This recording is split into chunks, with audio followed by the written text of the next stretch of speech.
Very good morning students. आज हम टाइडोफाइट्स में स्टिलर सिस्टम के बारे में डिस्कस करेंगे। जैसे कि हम जानते हैं, टाइडोफाइट्स इस अर्थ पर ऐसे फर्स्ट लैंड प्लांट्स हैं जिनमें वेस्कुलर सिस्टम देखने को मिलता है। इसलिए इन्हें हम वेस्कुलर क्रिप्टोगेम्स भी कहते हैं। वेस्कुलर सिस्टम का मतलब ये है कि ऐसा सिस्टम जो जाइलम और फ्लोएम से मिलकर बना है, और यह सिस्टम इन प्लांट्स के अंदर मिनरल्स और फूड के ट्रांसपोर्ट का कार्य करता है। प्लांट्स में स्टिलर सिस्टम के बारे में सबसे पहले वोन टिगम एंड ड्यूलेट द्वारा स्टिलर थ्योरी प्रपोज की गई। इस थ्योरी के अनुसार root and stems are fundamentally similar in growth anatomy because in both the cortex encloses the central part of axis and this axis known as the stem. It means हम यह कह सकते हैं कि जड़ और तना दोनों फंडामेंटल रूप से एनाटॉमिकल स्ट्रक्चर में समान होते हैं, क्योंकि दोनों के अंदर ही कोर्टेक्स से घिरा हुआ एक सेंट्रल एक्सिस पाया जाता है, और इस सेंट्रल एक्सिस को हम स्टील कहते हैं या रंभ कहते हैं। ये जो स्टीलर सिस्टम है यह चार चीजों से मिलकर बना होता है, और ये जो चार चीजें जो हैं ये हैं इसमें पहला है वेस्कुलर टिश्यू जो जाइलम और फ्लोएम होंगे, second interfascicular portion, third pith, fourth pericycle. यदि इस डायग्राम को हम देखें तो इस डायग्राम के अंदर ये जो स्ट्रक्चर्स हैं इन्हें हम कह रहे हैं वेस्कुलर बंडल्स। जो वेस्कुलर बंडल्स हैं ये जाइलम और फ्लोएम से मिलकर बने हैं, जो फर्स्ट टाइप का एलिमेंट है। सेकंड हम बात करें, इन वेस्कुलर बंडल्स के बीच में यदि आप देखें तो एक टिश्यू प्रेजेंट है, इसे हम कह रहे हैं इंटर फेसिकुलर पोर्शन।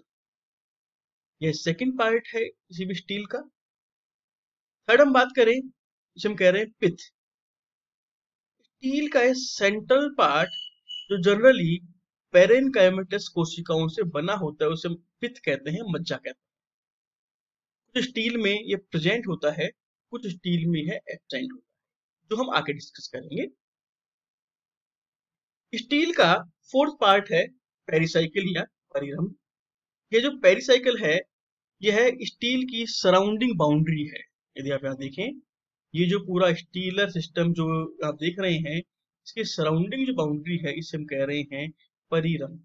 हम ये कह रहे हैं surrounding portion of fundamental tissue. इस तरह से किसी भी स्टील के मुख्यतः चार भाग होते हैं। एक को हम कह रहे हैं वेस्कुलर बंडल, दूसरे को हम कह रहे हैं इंटरफेसिकुलर पोर्शन, देन पिथ और पेरिसाइकल। यदि हम स्टीलर सिस्टम के टाइप्स की बात करें तो ईसाऊ और स्मिथ के अनुसार प्लांट्स में दो तरह के स्टीलर ऑर्गेनाइजेशंस हमें देखने को मिल सकते हैं। एक को हम कहते हैं प्रोटोस्टील, एक को हम कहते हैं साइफोनोस्टील। ये जो डिवीजन जो है प्रोटोस्टील और साइफोनोस्टील, ये पिथ की प्रेजेंस और एब्सेंस के आधार पर किया गया है।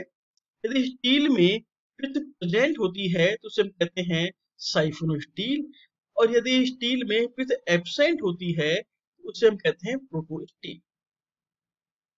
इस लेक्चर में हम प्रोटोस्टील के बारे में डिस्कस करेंगे, साइफोनोस्टील के बारे में हम नेक्स्ट लेक्चर में डिस्कस करेंगे। हम प्रोटोस्टील की बात करें, प्रोटोस्टील को अगेन टू टाइप्स में डिवाइड किया जा सकता है, जिन्हें कह रहे हैं हैप्लोस्टील एंड एक्टिनोस्टील।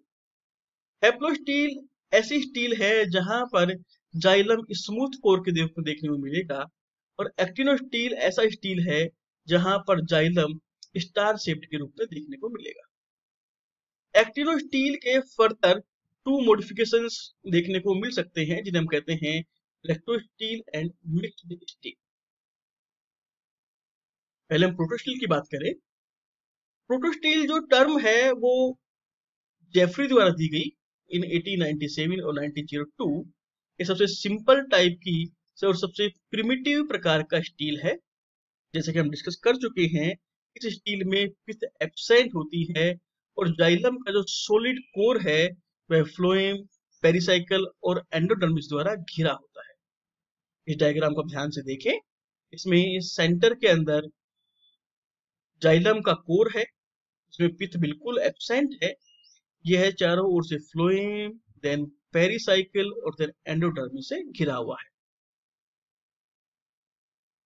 प्रोटोस्टील जो है, इसको हम सबसे फंडामेंटल टाइप का स्टीलर सिस्टम भी कहते हैं, क्योंकि ये ऐसा स्टीलर सिस्टम है जिससे दूसरे प्रकार के स्टीलर सिस्टम का इवोल्यूशन होता है। तो हम यहाँ पर कह रहे हैं कि this system regarded as the fundamental stelar type of vascular plants from which the other types originated in the course of evolution. Brebner ने 1902 के अंदर प्रोटोस्टील को अगेन टू टाइप से डिवाइड किया। एक को हम कह रहे हैं हेप्लोस्टील, दूसरे को हम कह रहे हैं एक्टिनोस्टील।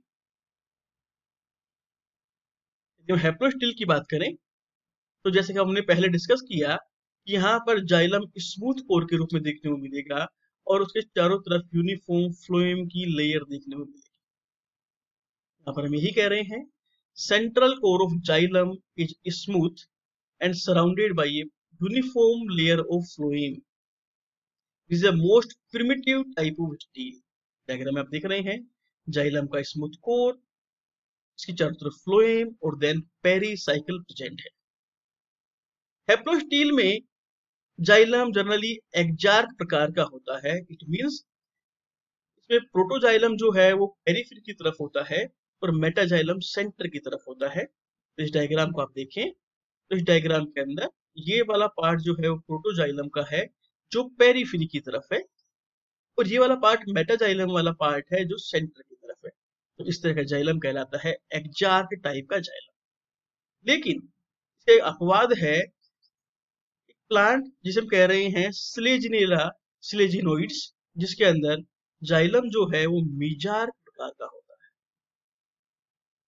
जो हेप्लोस्टील है, इसके हमें कई सारे एग्जांपल्स देखने को मिल सकते हैं जो एक्सटिंक्ट जेनेरा के अंदर भी मिलते हैं और लिविंग जेनेरा के अंदर भी मिलते हैं। यदि हम एक्सटिंक्ट जेनेरा की बात करें तो एक ऑर्डर है साइलोफाइटेल्स, उसके जो मेंबर्स हैं राइनिया एंड हर्नियोफाइटोन, जिसमें हमें हेप्लोस्टील देखने को मिलती है। लिविंग जेनेरा की बात करें तो सिलेजिनेला की कई सारी स्पीसीज हैं जिनमें हमें हेप्लोस्टील देखने को मिलती है।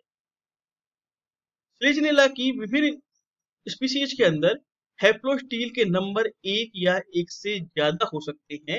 यदि इसका नंबर एक है तो इसे हम मोनोस्टिली कंडीशन कहते हैं, दो है तो इसे हम डाई स्टिली कंडीशन कहते हैं, तीन है तो इसे हम ट्राई या चार है तो इसे हम टेट्रा स्टिली कंडीशन कहते हैं।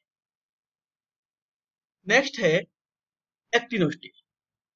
जैसा कि हमने पहले डिस्कस किया कि यहाँ पर जो जाइलम जो है वो स्टार या स्टिलेट शेप में आपको देखने को मिलेगा। हम यहाँ पर ये कह रहे हैं जाइलम कोर इज स्टिलेट और star shaped and phloem present between the radiating arms.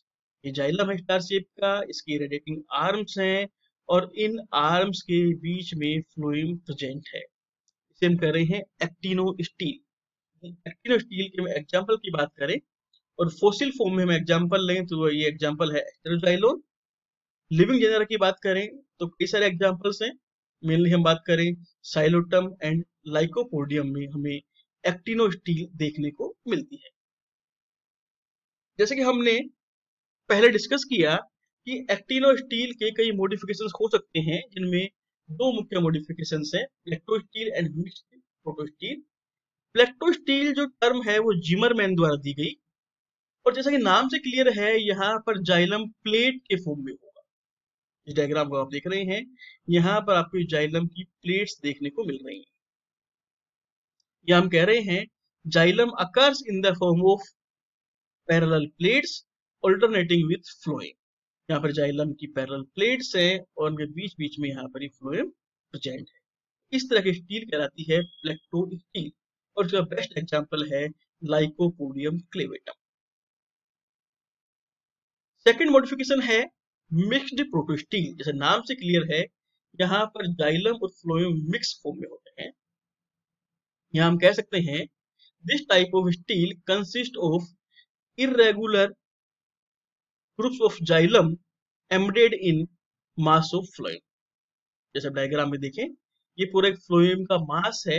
इस पूरे फ्लोएम के मास के अंदर ये जाइलम के इरेगुलर जो पोर्शन जो हैं वो एम्बेडेड है। इस तरह की स्टील कहलाती है मिक्स्ड प्रोटो स्टील। ये बाहर की तरफ पेरिसाइकिल और फिर एंडोडर्म। मिक्स्ड प्रोटो स्टील का जो बेस्ट एग्जांपल है वो है लाइकोपोडियम सर। तो इस तरह से जो प्लांट्स हैं, या बेसिकली हम बात करें जो टेरिडोफाइट्स हैं, जिन्हें हम वेस्कुलर क्रिप्टोगैम्स कहते हैं, उनमें जो स्टीलर सिस्टम का ओरिजिन होता है, और ओरिजिन होने के बाद उनमें डिफरेंट टाइप की स्टील्स देखने को मिलती हैं। बेसिकली दो तरह के स्टील्स, जिसको हमने कहा प्रोटो स्टील और साइफर स्टील। इस लेक्चर में हमने प्रोटो स्टील को डिस्कस किया। आशा करता हूँ कि आपके लिए हेल्पफुल होगा, और हमारा जो नेक्स्ट लेक्चर होगा उसमें हम साइफोनो स्टील को डिस्कस करेंगे।